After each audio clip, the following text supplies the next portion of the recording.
Welcome to World Insight with Tian Wei, coming to you live from Beijing on CGTN. Coming up on today's program, today marks the 16th anniversary of the September 11th terrorist attack on the U.S. For most Americans, the memories of 3 hijacked commercial planes smashing into New York's World Trade Center and the Pentagon still haunt them.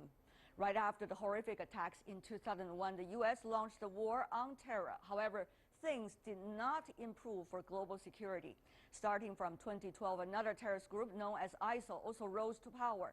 It has been increasingly destructive over the past 5 years, not only in the U.S., but also in many other parts of the world. Today, we have a special show to discuss the impact of September 11th terrorist attacks have had on the U.S. and the world's anti-terrorism strategy.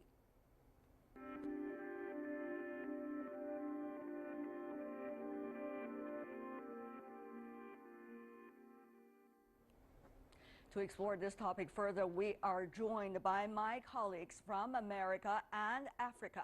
CGTN studios in Beijing, Washington, and Nairobi. We are all standing by. First, let's go to my colleague in the United States, in the city of Washington, D.C. Asia Namda, Asia, as a Muslim and also an American, what was that day like, and have things improved for the better so far?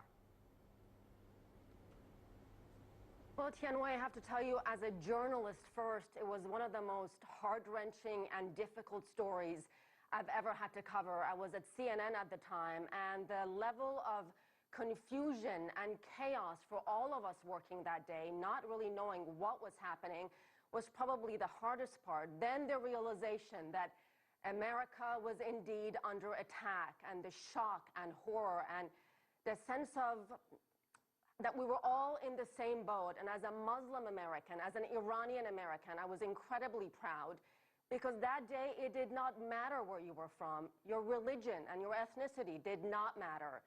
We were all in it together, and there was such a sense of unity and camaraderie that we are a resilient nation, and we will make it out okay. And 16 years later, I think you really mentioned the word haunting here. For many of us, we are indeed still haunted by the horrible attacks of that awful day. And after the September 11th attacks, really, American leaders wrestled with the problem of discrimination against Muslim Americans like myself and Muslim immigrants to the United States.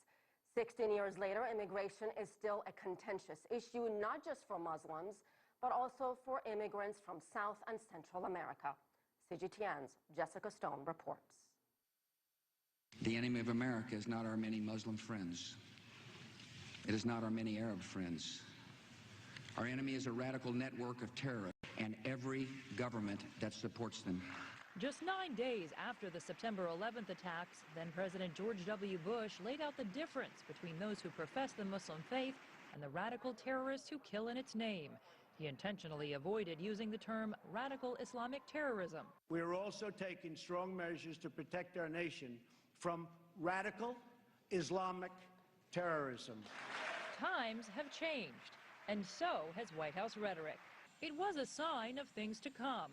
6 days later, he announced he'd altered his proposed travel ban to target 6 majority Muslim nations instead of the original 7. Unlike his original executive order, he signed this one behind closed doors. Muslim American activists spoke out forcefully. This new executive order still stigmatizes the faith of Islam and Muslims. It does not make America any safer, but does make America less great. Advocates are now mobilizing to fight President Trump's move to cancel a program that deferred deportation for some 800,000 undocumented workers who came to the U.S. as children. We are not illegal. This is our country also because we contribute to this country, but also because it's our land too. Trump is giving the U.S. Congress 6 months to pass a legislative fix.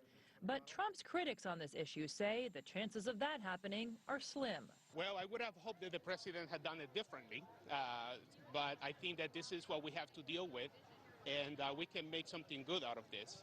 Deporting undocumented workers, building a wall on the southern border, preventing mass immigration from countries with a history of terrorism.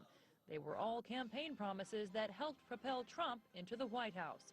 According to CNN exit polls after the election, a majority of Trump voters think immigration and terrorism are the main problems facing the nation.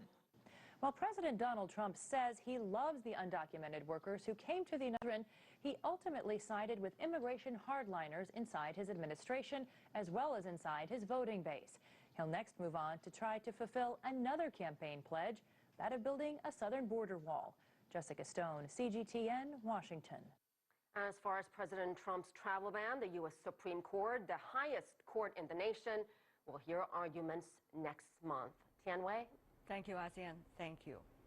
And now let's go to our colleague Lindy Mutungana in Africa. Lindy, we understand dramatic changes also happen in Africa after September 11th when it comes to dealing with terrorism. To understand it in brief words, please. Well, indeed, Tianwei, in the 16 years since the 9/11 attacks, the U.S. changed its security policy in an effort to fight terrorism around the world. Now, as far as Africa is concerned, weak states in the continent were seen as posing a possible threat to the U.S. when groups like Al-Qaeda and ISIL were really looking at weakly governed or unstable countries as basis from which to recruit and expand. So consequently, American aid to Africa has more than tripled in the years following 9/11. And of course, the U.S. Military Africa Command, or AFRICOM, as it's known, has also expanded. There's now approximately 1,700 members of these special forces and other military personnel in Africa. They're undertaking around 90 missions in 21 countries, and that includes Somalia, Nigeria, Morocco, and Libya. And of course, just added to this, in March this year, President Donald Trump expanded the role of the U.S. military in Africa once more. He gave the Pentagon more authority to conduct airstrikes and send in U.S. troops to Somalia, and that, of course, to help the East African nation battle Islamist insurgents. But yes, indeed, there are several terror groups operating in North Africa, in the East Africa, as well as West Africa. CGTN's Susan Mwangeli gives us an overview of those groups and the challenges they pose to the continent's security.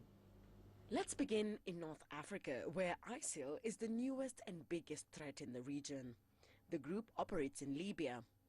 There, it used to hold the city of Sirte as its main stronghold, until the group was ousted by Libya's eastern forces. Tunisia is also affected. It's believed thousands of Tunisians left the country to join ISIL ranks in Iraq and Syria. With ISIL losing ground there, it means these fighters are returning home to pose a threat to Tunisia. ISIL-affiliated groups also pose a threat to Egypt on its eastern and western fronts. In West Africa, another group has been causing chaos for years, Boko Haram. It only relatively recently declared its allegiance to ISIL. Abubakar Shekau leads Boko Haram and is proven to be an enduring problem for the Nigerian military. Inspired by ISIL, Boko Haram took control of huge parts of Nigeria's northeast. The army has since won that back, but the group's operations include the entire Chad Basin now. And in East Africa, Al-Shabaab remains the biggest threat to the region. A small faction of the group is affiliated to ISIL, but the bulk of Al-Shabaab is loyal to Al-Qaeda. Somali security forces and the African Union peacekeeping mission in Somalia are tasked to stop the group with the aid of U.S. airstrikes. Susan Mwangeli, CGTN.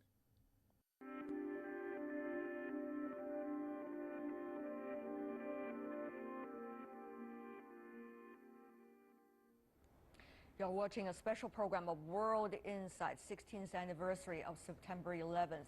What were the hard lessons of history learned since September 11th attacks? We are joined by three panelists from different parts of the world. In Beijing studio, Yang Mingjie, research fellow at the Chinese Academy of Social Sciences, is one of the leading Chinese experts on campaign against terrorism. Mr. Yang, welcome to our program. Hello. Meanwhile, joined us from Washington, D.C. in the U.S., Michael O'Hanlon, also one of the leading names in his country on the issue of anti-terrorism, director of the Research for Foreign Policy at the Brookings Institution. Mr. O'Hanlon, great to have you. And also in Nairobi, Africa, we are joined by Muvenda Mbijive, who is the CEO of the Eye on Security and former Kenya Air Force officer. Welcome, sir. I want to welcome the three of you, gentlemen, for the fact that 16 years have passed, yet a lot of things are still haunting us these days. I want to go to you first, Mr. O'Hanlon. There are several questions I really need to ask you. One is about whether America is as united as it used to be after September 11th. Now, when you look at the realities now, what does it mean for America's efforts against the terrorism? Well, greetings. And no, we are not as united now as we were 16 years ago, although, of course, the reasons are very complex, and they're not necessarily mostly about terrorism. Clearly, the election of Donald Trump last year and the strong showing even of Senator Bernie Sanders reflected a deep unease in the country. And it's not primarily, in my opinion, about foreign policy. I believe it's more about our own internal well-being as a nation and our economy above and beyond anything else. And in your package earlier, your reporter very ably talked about the concerns about Islamic extremism and terrorism, but also the Dreamers and the border wall. I think these are largely separate issues, but where they come together and where the Dreamer and border wall issues really reinforce the problem is on the economy. Americans are unhappy about how their lives are going in middle America, and that's why there was so much anger that propelled Donald Trump to the presidency. It was not primarily a reaction to 9/11. It was, to some extent, in relation to ISIS and to the wars in Iraq and Afghanistan and the general sense of being bogged down. But it was as much as anything about our internal cohesion and our economy. Mr. O'Hanlon, of course, one of the important issues is what the President Trump did talk about. Half an hour ago, he just made his speech in front of the Pentagon. And actually, he didn't touch much at all about the U.S. campaign against terrorism globally, not even on the home turf. He rather was sending a warning, who he said, quote, try to intimidate the United States of America. It seems that there has not been that clear messages coming from the head of state in your country on this very important day. To you, what does that mean? Well, you know, September 11th is a sad day, as you know, and I appreciate your support and your sympathies from Beijing and around the world with your viewership. This is really a day that we mark and remember those who lost their lives. It is not really a day that's frequently used for big policy debates about what to going forward. As you say, those questions are always on our mind. But on the morning of September 11th, we really turn to remembering. That's where most of us have been. I was at my child's school this morning, and we said a prayer for the families who lost people. That's the way we think about September 11th for most of us. And we don't expect President Trump to give a big policy speech when he's commemorating the tragic losses of that day 16 years ago. Right. Having said so, though, Mr. Yang, here in Beijing, we see the earlier two presidents, President Bush and President Obama, both made commemoration speeches with very specific content about how the war against terror should be fought here at home and also abroad. How do you see that comparison, Mr. Yang? For me, I think the first question about how divided of the United States, I think it's divided not on the community level, it's on the high political level, which means that President Bush, there are some difference between the opinions on the war against Afghanistan and Iraq. There's some debate and dividing in the United States, but in Trump's administration, I think the high politics levels divided by the opinions on the values of immigration. That means what Mr. O'Hanlon said is can be regarded as a basement for the founding of the United States as immigration, but now they have so different opinions. For me, I think the Homeland Security has become broad issues, not only for Americans, but maybe related to some countries. But war against terrorism after September 11th, to the two wars in Afghanistan and then in Iraq, one is pretty much supported by the international community. The other is not at all authorized by the international support. We see a chain of global so-called regime change in the Middle East. Mr. Yang, we all understand the impact of that, even for our world today. For that, I think it can be regarded a very bad thing for the world because of the second war, as Iraq War. Not only, I think, two wars, but another is the Shia civil war. It's related not to regime change, but also related to the so-called proliferation of the values, the West values, the Pan-American values that make a trouble for the local countries and local regions. It makes some proliferation of the terrorism and the radicalism in these regions. We're going to have our American guests respond to that later in our discussion. But for now, let's go to our African panelist, Mr. Mubijibe. It was such a pleasure to have you. I understand in Africa, after September 11th, years after that, Boko Haram has become such a big issue in your part of the world. There are efforts being made. What is the latest situation according to your assessment?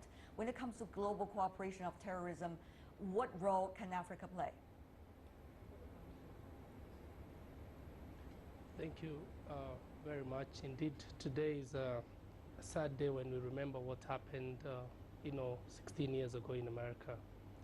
But in Africa, terrorism, especially as you mentioned, the three major groups of terror that have been operating in this region, Al-Shabaab in East Africa, Boko Haram, majorly in Nigeria, and then of course there is the new Islamic or Al-Qaeda in the Islamic Maghreb, which is called Akim. Terrorism in Africa has become, part of the global network, and indeed, you can tell it is a big problem in Africa by the viciousness of the attacks that these groups have mounted in Africa. Of course, we all sadly know about the Chibok girls in Nigeria, where Boko Haram took these girls, and very few of them have been found since they were taken captive. Today in Kenya, we talk about Westgate attack, we talk about the University of Garissa attack, where many people died. Just the other day in Mali, terrorists attacked a hotel. So yes, terrorism is still a big part of Africa's security problems. In Africa, we are trying to advise our government on how to deal with this problem. We are cooperating with partners, in Europe, in America, in China, on how to equip our forces in Africa to combat these problems. After September 11th, we see globally there are groups and also organizations, platforms being created to go against the terrorism, but whether they are functioning to the efficiency that we want them to be, and whether changes in the world to provide fertile surface in a way for terrorism to grow vis-a-vis the efforts people are making against terrorism are going to be in a way balanced. This is a big question. Mr. O'Hanlon, your thought here. Well, you're right to, first of all, have our friend from Nairobi speak about the great challenges there. And I think you're right, we have to balance different concerns and bear in mind the way terrorism affects so many people in the broader Middle East and Africa. This is where it's been the most serious. I don't think we necessarily need to balance any tolerance for terrorism. I know you were not implying that. I think we need a concentrated, collaborative strategy to address it in the near term in security terms, but in the long term in terms of the roots of terrorism. And that regards and that relates to the economic problems, not just in the United States, but even more in the Arab world, in the Sahel, in parts of the world where there is such a frustration that people look for extreme answers and extremist groups to channel their anger. And so this is an ongoing concern, and it's one of the reasons why I think the Arab Spring failed, because the Arab Spring, was trying to address a problem. It didn't have very many good solutions. The degree of anger and frustration is so palpable, and it's really a long-term problem that's going to keep terrorism going unless we can address it. Mr. Mubijibe, what do you think the root cause? What are the root causes to you, for example, when you're thinking about the question from Africa's perspective? Well, if you look at some of the key issues that have made terrorism find its roots in Africa, you want to look at the socioeconomic problems, for example. There is ravaging poverty across Africa. there is huge youth unemployment. You know, a large part of Africa's youth is still unemployed, and a lot of African governments are not doing enough to get these young men employed. So those people recruiting, we call them radicalizing them, you know, find easy fodder in these young men to convert them to terrorists. And recently, of course, there was the big problem of large African youths, you know, traveling to Syria and joining ISIS. So these issues are still in the society, societal, you know, issues that affect the bedrock of our society. And until African governments begin to invest in it, in their society, in their people, you know, build infrastructures that are able to support our people in Africa, so that people do not have to see terrorism as a way to come out of poverty, as a way to meet their daily needs, so that young men in Africa do not, you know, board boats, you know, across the Mediterranean, risk their lives, so that they are running to go look for a life somewhere else. Right. We need in Africa to wake up. African governments need to invest in checks and balances that help our people to grow in Africa and have a means of livelihood in Africa. And of course, we need to invest immensely in intelligence and security infrastructure in Africa, so that, you know, even as these radicalizers come after our youth, then we are able to identify them, pick them, and prosecute them. Right, Mr. Yang, final words from you for the very first half of our discussion. You know, we talked about this 15 years ago, 10 years ago, 5 years ago, and it seems that we're still talking about it, talking about all the list of to-do still today. What does that mean, Mr. Yang? Have we done better? Are we doing things? Are we really Mr. Yang? I think that we have to do some process in the campaign of terrorism in the global level, but we have to admit that we lack of the consensus, global consensus on counterterrorism issues. Also, we lack of the consensus not only by consensus itself, but also by the standards, how to give categories of terrorism. So for the future, I think we need a comprehensive campaign against terrorism. The comprehensive means not only by military, by law, also by economic development and social cooperation in the world, so that we need a one standard policy, not a double standard policy. I see. Thank you so much for the three of you. Muvenda Mubijevi, thank you so much for joining us. Really appreciate it. And also Mr. Yang Mingjie and Michael O'Hanlon, you want to stay with us for the latter half of our discussion. Really appreciate it. You're watching World Insight with Tian Wei. We'll be back. This break.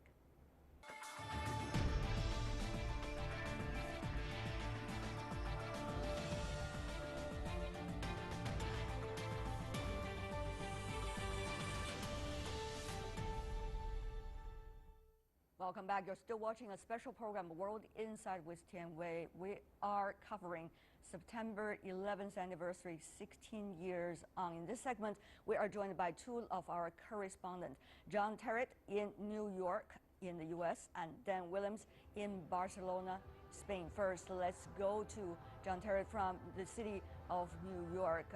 We have seen some of the commemoration ceremonies going on in the city of New York. Did President Trump's words today resonate with the people there? Well, I would think they did. You have to remember that President Trump is a New Yorker through and through, and I'm sure that were he not in the early stages of his presidency, he would be here or close by on this day. But of course, he is the President of the United States, so he is not in Lower Manhattan, where I am, overlooking the site of the National 9/11 Memorial. He's in Washington, D.C., where he's been taking part in his first solemn ceremony on the occasion of 9/11 at the Pentagon, where Flight 77 crashed 16 years ago today and where 125 people were killed. President Trump laid a wreath at the site of the crash at the Pentagon, and he was flanked by his wife, Melania Trump. He said the following words: "We mourn them, we honor them, and we pledge to never, ever forget them. And that is the bit that will reach New Yorkers, because here in the city there has been an argument running in the local newspapers and on local radio about whether or not it's time to move on from these annual ceremonies commemorating what happened here 16 years ago, whether or not it's time to move them to maybe a 5-year interval so that the next one might come up, for example, on the 20th anniversary, which would be in 2021. But the families are having none of it. You've seen them today reading out the names of their loved ones. It's an incredibly emotional, incredibly heartfelt, heartbreaking event. And for them, there is really a sense of community, to be with other people whose loss is unimaginable on that day, the 11th of September 2001. And so they want to be together, and they want to go forward having annual ceremonies. They're determined to make sure that that tradition continues. Right.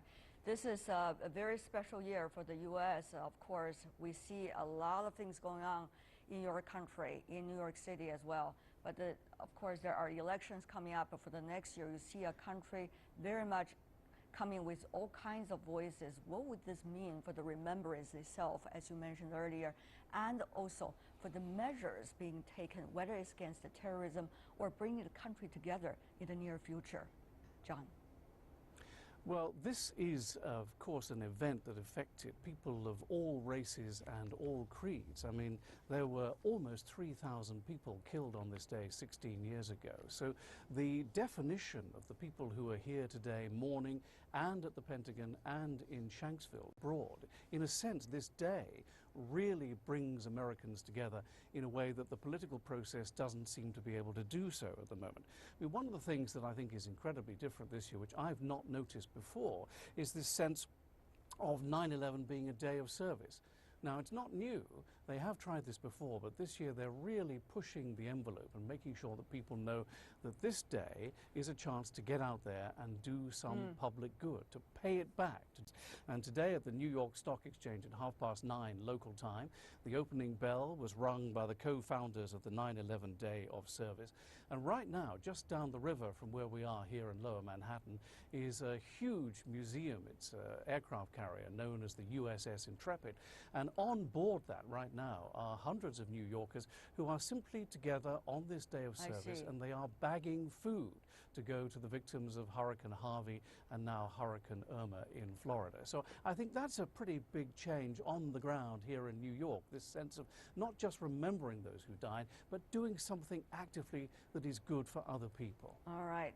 Our correspondent John in the city of New York, thank you so much for being with us. Of course, for the Americans, it could be about community service, but there's something much bigger than just the community service from other parts of the world. Dan Williams is with us. He's right now in Barcelona, Spain, who has covered the Paris, Manchester, and Barcelona terror attacks after September 11, 16 years ago happened. Dan, what are the new security realities in Europe that people are struggling with now every day since September 11th? Tell us more. Yeah, absolutely.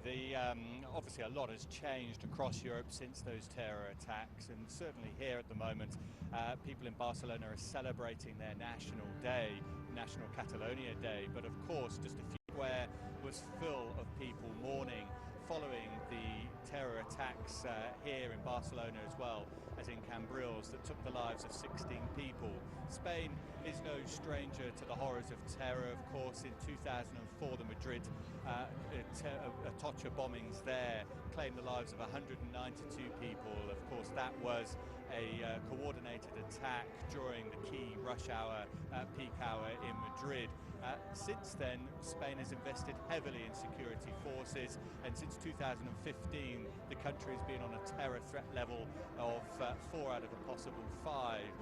But I guess what has really changed, the marked difference between the two attacks there, is just the method of the attacks. Back in 2004, it was a complicated, large-scale cell that took that carried out the attack. These days, the attacks across Europe are individuals that appear to be radicalized very quickly and use very simple, effective means such as transports, lorries, cars, even swords or knives to carry out those attacks. And despite that huge amount of resources that has gone into trying to bring about greater security, greater protections, there are still many who believe that not enough is being done to stamp out the terror.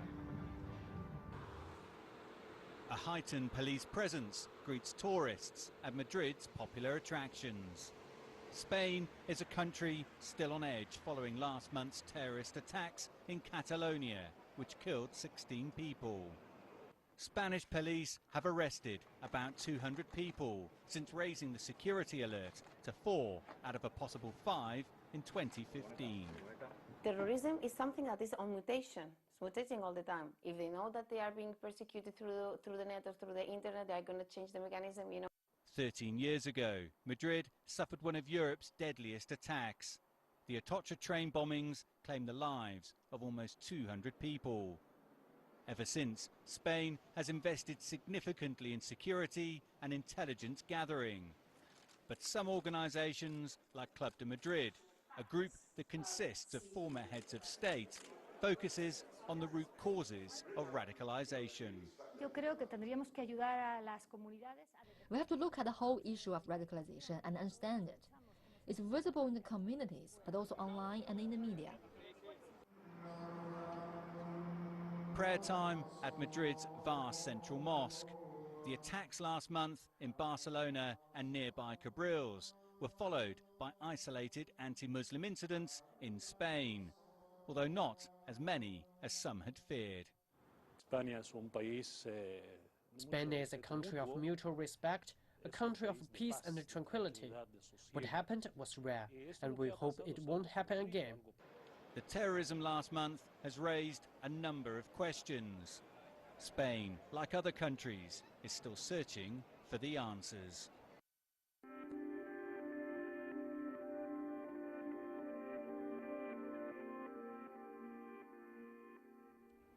September 11th, 16 years on. We are joined by a panel, Yang Mingjie in Beijing, Michael O'Hanlon in Washington, D.C., and we are also now joined by Ian Begg, a professorial research fellow at the European Institute of the London School of Economics and also political science. We want to welcome you, Professor Begg, first. Europe is now in a crisis of looking for its own identity in the middle of migrant crisis, as well as dealing with terrorism, both homegrown and as a result of the lone wolf operations. How is that struggle going on now? Will 16 years after September 11th provide some inspiration to deal with it? I think it's important to recognize that terrorism is not something that new in Europe.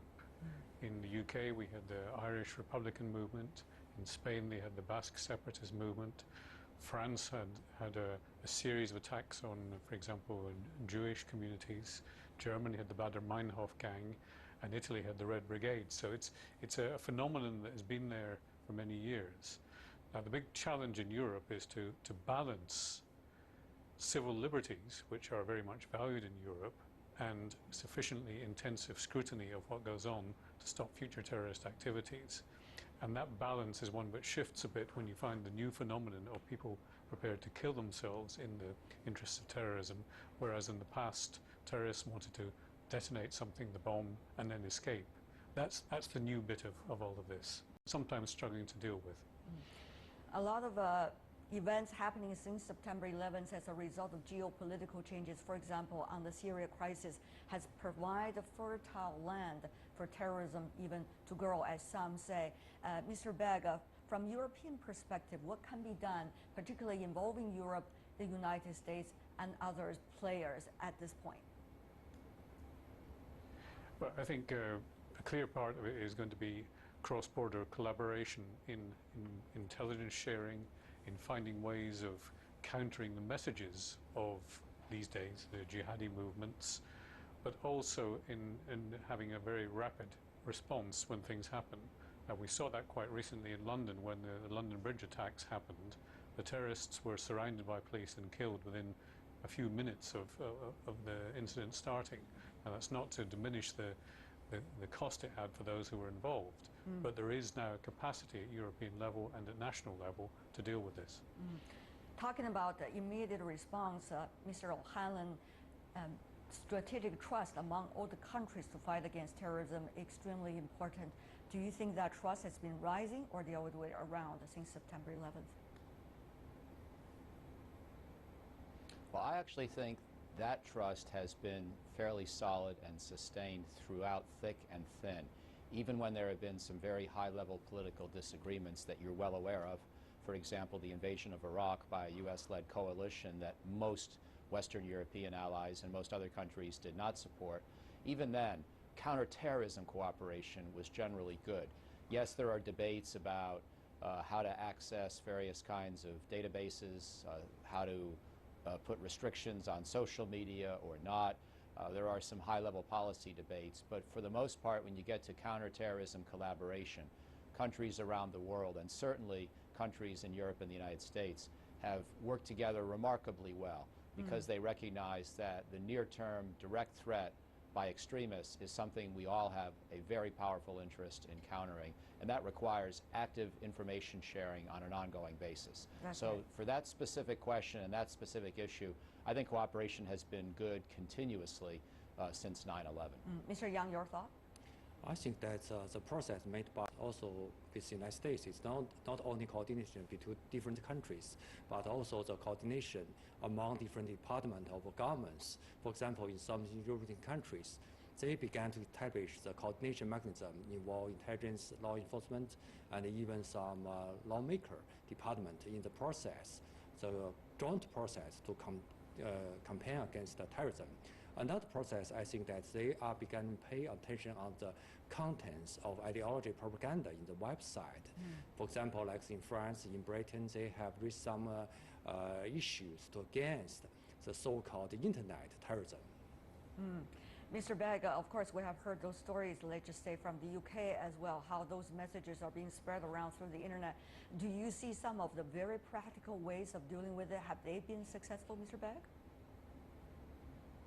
Yes, there is accentuated information sharing. Every time I take a flight in Europe now, I have to provide passport details in advance. That didn't happen before, or it didn't happen even until 10 years after 9/11. There are constant checks going on. There are more surveillance cameras around. So there is an infrastructure and a methodology for dealing with it. Where it falls down, inevitably, is something you mentioned earlier in the package when you refer to homegrown terrorism. A high proportion of those committing terrorist acts in Western Europe are Western European nationals, even if they come from ethnic minority communities and have been immigrants over 1 or 2 generations. Dealing with the homegrown terrorists is perhaps the biggest challenge that our security services face, because they're very hard to identify. Now, 16 years later, we not only have the terrorism that we need to deal with, but also some of the other issues. Remember, 16 years ago, there was a lot of talk about so-called the conflicts of civilization, and now people are talking about whether between religion and between different kinds of cultures, what is going to be the strategy. And also, we are facing another danger, non-proliferation, for example, in the world. Gentlemen, are our unities strong enough to deal with this issue? Let's go to Mr. O'Hanlon first. Well, there are so many different issues. I think on non-proliferation, we have a fairly strong consensus that it's very dangerous. As you know, China and the United States right now are wrestling over how much pressure to put on North Korea and how much of that would be useful, and Vladimir Putin is part of that debate. So there is specific disagreement over tactics, but there is a fundamental agreement about the importance of the issue and the kinds of tactics that at least should be considered. So on that one, I would say that we are 75% in agreement, 25% in disagreement. Maybe I'll leave it at that, because I think you raised some other issues too, but rather than cloud up my answer with some additional percentages, I'll just say that on the non-proliferation matter, you know, if you look at the Iran nuclear deal as well, there's been some disagreement about what kinds of a deal we should have been pursuing, what terms of a deal we should have pursued, but the whole world really applied sanctions against Iran until we got the Joint Comprehensive Plan of Action. So I think we have a fairly good basis for having, informed debate and sometimes disagreement over specific tactics, but a strong consensus about the issue and the basic kinds of strategies we should employ. Many of the crises that we talk about and the threat could be interlinked for the future, and that could be even bigger challenge. What do you make of that potential? And are efforts being made by all parties at this point be able to prevent that from happening? Mr. Yang. But I think the potential threat for us may be related to the internet, because the more and more people and societies will development depends on the internet, the future generation of internet. So we don't know what the real challenge is, but for example, like the so-called deep web can be regarded as new weapons for terrorism. So how could we join efforts to prevent the threat from internet? I think the new things for us. Mr. Beck, what about the threat for you? I mean, from your perspective. Well, I think it's an exaggeration to talk about nuclear proliferation in the same breath as terrorism. The idea that a group of jihadis or some other terrorist is going to nuclear bomb and detonate it is probably the stuff of fiction movies rather than reality, because it's a very, very difficult process scientifically. Even the North Koreans, after all this effort, are only just mastering the technology. There may be a risk of something like a dirty bomb, and it may also be that what you just heard is correct, that we will see new forms of terrorism emerging through cyber attacks of different sorts. And we've already seen some examples of this with recent virus spreads across the world. That can be interpreted as terrorism, but it's very, very different from the hard damage that can be done by nuclear weapons. I see. Well, September 11th, 16 years after, we certainly hope, gentlemen, it is going to be a world united against terrorism, and our hearts and minds goes to those who lost their beloved ones during the September 11th terrorist attack and many of the terrorist attacks afterwards from around the world. Thank you so much for being with us, Yang Mingjie, Michael Helen Yinbeck. Really appreciate it. And that is all the time we have for today. That is all the time we have right now. If you want to see our program, you can certainly find us through our YouTube channel. You can also find us through the search engine World Insight CGTN. You can also follow us on Twitter, Facebook, and Sina Weibo. From me, Tian Wei, and everyone on the World Insight team, thanks for watching. Tune in again next time for insights from across China and around the world. Good night.